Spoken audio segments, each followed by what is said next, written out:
mat may ibaga ang isuda lang taga action awan ti support nga tattao so matulungan ti isuda karkaro kadagiti implementasyon iti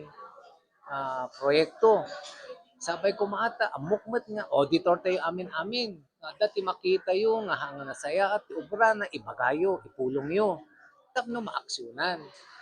haan lang nga iti opisina iti congresswoman buti ket pati opisinan dagiti ni governor down to the barangay captains at amin-amin nga ket napintas tim aramid nga pagsayatan ti nga kakailan nga taga Kalinga kada tayo met nga outside Kalinga adto ni Baguio adto Manila other parts of the Philippines adto ni madahanan natin social media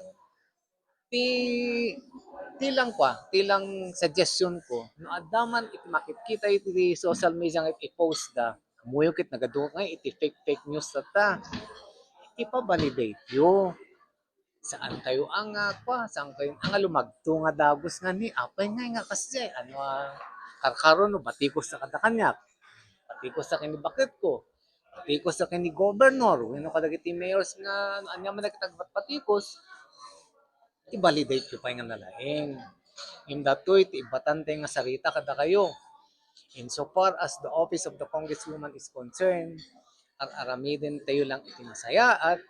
kaya tayo nga palawaan dagiti kalkalsada tayo papintasen tayo da kalkalsada tayo tapno no umay kayo to og bakasyon nga nagapu iti nagapuan yung napan nagbanbannog mapan agbirok iti kwarta para diti paw iti ti anak yo makaadal ta anak yo dawid kayo to adna na urnong yo madiyon to kayat nga agsubli ni pagtadabaho at iti yung i-invest iliti nga Kalinga iti kwarta nga na urnong yo dieti panggip tayo tapno kung nagsubli kayo ti Kalinga karkaro nga pamogreso ano kata urnong yung apit invest iti Kalinga dijay iti appeal ko kada kayo nga kakailyan nga taga Kalinga nga adta ni United States of America nga $20 kita ni US kita Australia some parts of Europe Hong Kong ti anos yung agbanbanog dita urnongen nyo may kaytoy kita mat na progreso ti ili tayo iti ka ngaag-invest business kayo to tapno pumintas lalo ti ili tayo DJ ti appeal ko kada kayong kakailyan nga da iti balas yung tao kan outside of the province of Kalinga all over the Philippines and those that our social media could reach out. Amo damet ti cellphone number ko. Amo damet iti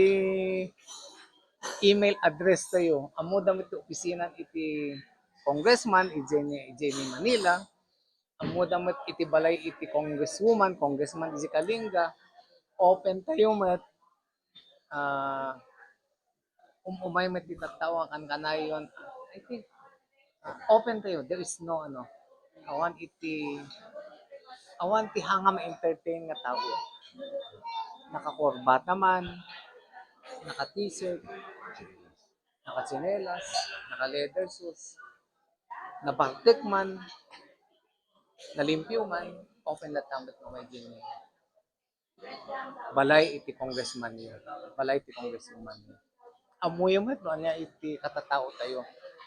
It open lahat tambit na. Anytime, anytime may balay and yes, you can call me anytime under the sun and ask me questions.